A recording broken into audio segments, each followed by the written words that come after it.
Vous êtes sur la télévision Isanganiro, bienvenue à ce journal. À la une de l'actualité, la préparation des élections doit se baser sur la loi organique portant détermination et délimitation des provinces, communes et zones. Déclaration faite par le ministre Martin Teretse dans une réunion le matin de ce lundi avec les membres de la Commission électorale nationale indépendante.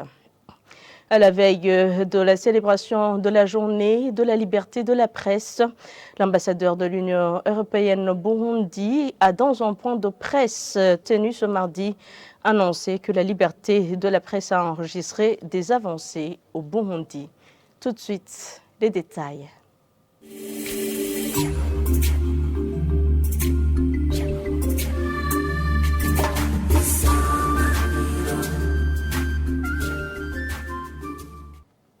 Encore une fois, bienvenue. La liberté de la presse a enregistré des avancées au Burundi, constat de l'ambassadeur de l'Union européenne dans un point de presse tenu ce mardi, à la veille de la célébration de la journée internationale de la liberté de la presse. L'ambassadeur Claude Bochou apprécie la pluralité des médias ces derniers jours. Ce diplomate salue la communication entre le Burundi et l'Union européenne en ce qui concerne l'appui de ce partenaire. Suivez-le. Pour ce qui concerne l'impact des activités de la coopération Union européenne-Burundi, on fait quand même quelques efforts en termes de communication de ces impacts. On a aussi fait la journée de la coopération. J'ai moi-même effectué plusieurs descentes de terrain avec les autorités burundaises sur des projets financés par l'Union européenne et nous avons organisé des visites conjointes des ambassadeurs de l'Union européenne avec les autorités burundaises sur des projets financés par l'Union européenne et ses États membres. La perception que vous répercutez là, moi je ne la partage pas. Nous faisons des efforts pour montrer aussi qu'elle n'est pas correcte. Pour ce qui concerne la liberté de presse, il y a des améliorations qui ont été enregistrées dans ce pays.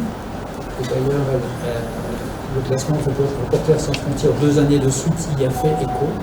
La progression du Burundi a été vraiment remarquable. Donc je trouve ça très positif.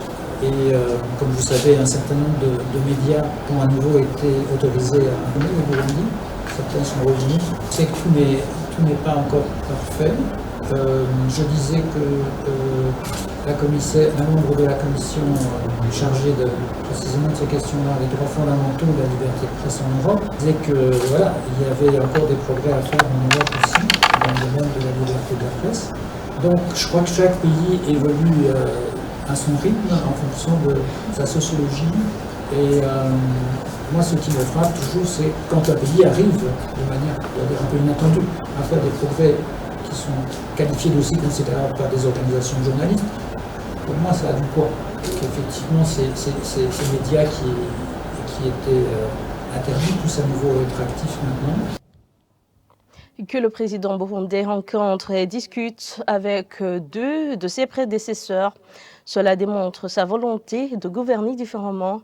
Un point de vue d'un spécialiste en sciences politiques et relations internationales, Dr Guillaume Daïkengurutse, indique que c'est une rencontre importante dans la vie d'une nation. Il le dit après que des images aient circulé montrant l'actuel numéro 1 burundais et les anciens présidents. Suivez-le.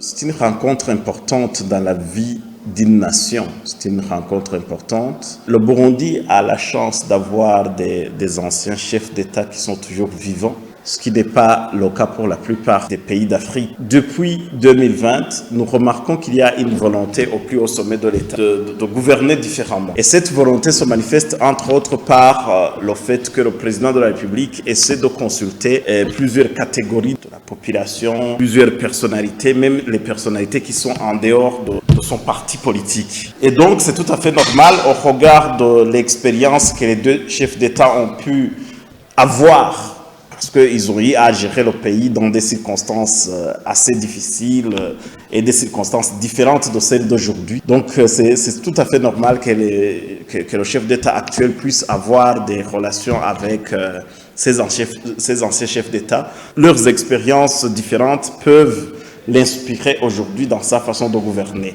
Et surtout que ces anciens chefs d'État et le chef d'État actuel ne sont pas, à ce que nous sachions, des mêmes tendances politiques. Ça aussi, c'est très important. C'est-à-dire que le chef de l'État peut avoir plusieurs lectures, des lectures diversifiées de la situation actuelle dans son processus de prise de décision.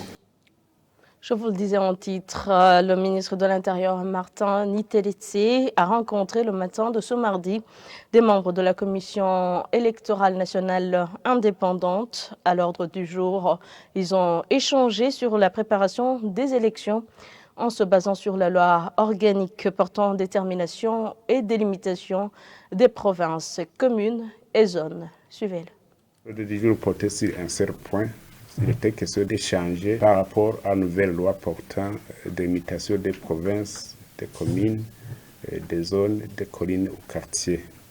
C'était question de partager les points de vue parce que, vous le savez, lundi de la semaine passée, c'était le 24 avril 2023, on a tenu une réunion avec les responsables ou représentants légaux des partis politiques.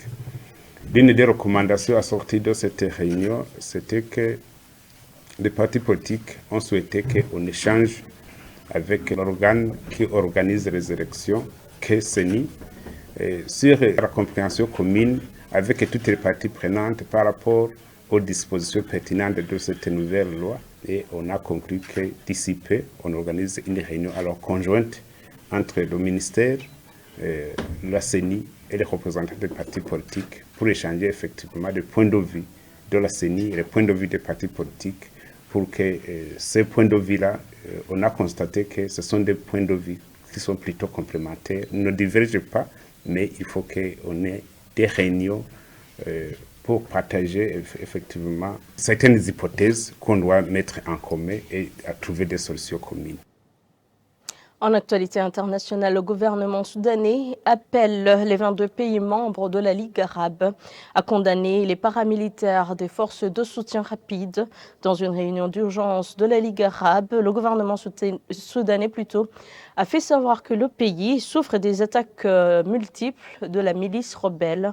Selon l'ONU, les affrontements ont conduit le Soudan au bord d'une catastrophe et pourraient forcer plus de 800 000 personnes à fuir le pays. Reportage de nos confrères de France 24. La Ligue arabe réunie en urgence pour la deuxième fois depuis le début du conflit. Une réunion sans résultat concret, les autorités soudanaises ont appelé les 22 pays membres à condamner fermement les paramilitaires des forces de soutien rapide. Le Soudan souffre des violations et des attaques qui ont été commises par la milice rebelle des forces de soutien rapide. Des attaques contre les installations gouvernementales, les sites militaires, au sein de divers quartiers résidentiels, contre les hôpitaux et les écoles. Le tout, malgré l'existence d'un cessez-le-feu proposé par les Saoudiens et Américains. Autre point abordé, l'évacuation des populations civiles. L'Arabie saoudite, qui a accueilli plus de 5000 déplacés depuis le début du conflit, insiste sur la nécessité de telles opérations. Les Saoudiens sont en première ligne des négociations avec les Américains. Les deux camps rivaux soudanais ont convenu de cesser le feu sous l'égide des deux États, des trêves précaires que l'ONU souhaite à tout prix faire respecter. Aucun des cessez-le-feu n'a été respecté dans son intégralité. Ils ont tous été respectés partiellement, parfois seulement à certains endroits. Selon l'organisation internationale, la situation humanitaire atteint un point de rupture. L'ONU et nos partenaires font de leur mieux pour relancer la réponse humanitaire dans le pays. Nous explorons de toute urgence les moyens d'apporter et de distribuer des fournitures supplémentaires. Les Nations Unies redoutent un exode massif du Soudan. Selon elles, les affrontements pourraient forcer plus de 800 000 personnes à fuir le pays. C'est par ici que prend fin ce journal. Merci à tous de l'avoir suivi. Bonne suite des programmes avec la télévision Isanganiro.